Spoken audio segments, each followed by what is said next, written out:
Hyderabad అల్వాల్లోని Loyola college యాజమాన్యంపై పోలీసులకు ఫిర్యాదు చేశారు విద్యార్థులు. విదేశాల్లో ఉద్యోగాల పేరుతో మోసం చేశారంటున్నారు విద్యార్థులు.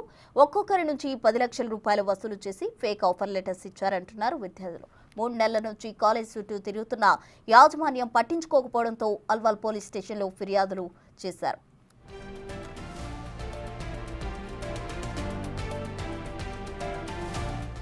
జూన్ 25 వరకు యాజమాన్యం సమయం కోరిందని, అప్పటి వరకు వేచి ఉండాలని, లేకపోతే అక్రమ కేసులు బనాయిస్తామంటూ బెదిరింపు కాల్స్ వస్తున్నాయని విద్యార్థులు ఆరోపిస్తున్నారు. మరోవైపు పోలీసులు మాత్రం కాలేజీపై కేసు నమోదు చేసే విషయంలో న్యాయ సలహా తీసుకుని ముందుకెళ్తామని చెబుతున్నారు.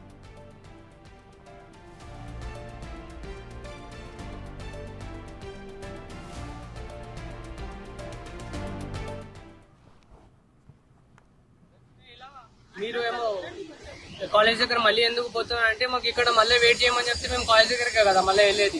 కాలేజ్ దగ్గర వెళ్తేమో మళ్ళీ మీరు అక్కడ వెళ్తే మీకు తర్వాత ప్రాబ్లం వస్తుంది, మీ మీద కేసు పడితే మీరు బయటికి ఎక్కడ అబ్రాడ్ పోలేరు, స్టడీస్ కి కూడా ఎట్లా జాబ్ గురించి కూడా పోలేరు అనేసి బెదిరించిన కాల్ వచ్చింది మా ఫ్రెండ్ కి. మా అప్డేట్ కోసం అని కాలేజ్కి వెళ్ళి ప్రతి ఒక్కసారి అడుగుతుంటే మా నెంబర్లు ఎవరు ఇచ్చారో తెలియదు కానీ పోలీస్ స్టేషన్ వాళ్ళకి ఇచ్చి పోలీస్ వాళ్ళు కాల్ చేసి ఏంటి మీరు ఊరికే కాలేజ్కి ఎందుకు వెళ్తున్నారు, కాలేజ్లో న్యూసెన్స్ చేస్తున్నారు, రౌడీలను పట్టుకోబోతారా, ఏం చేస్తున్నారు, మరి మీ మీద ఎంక్వైరీ చేయాలా, మీ మీద ఏమైనా కంప్లైంట్లు ఏమంటారా, ఇక మీకు ఎలాంటి జాబ్ రానివ్వకుండా అయిపోతుంది, మళ్ళీ మీ మీద కేసులు అవుతాయి అని బ్లాక్మెయిల్ చేసి మమ్మల్ని వెళ్ళనివ్వకుండా చేస్తున్నారు.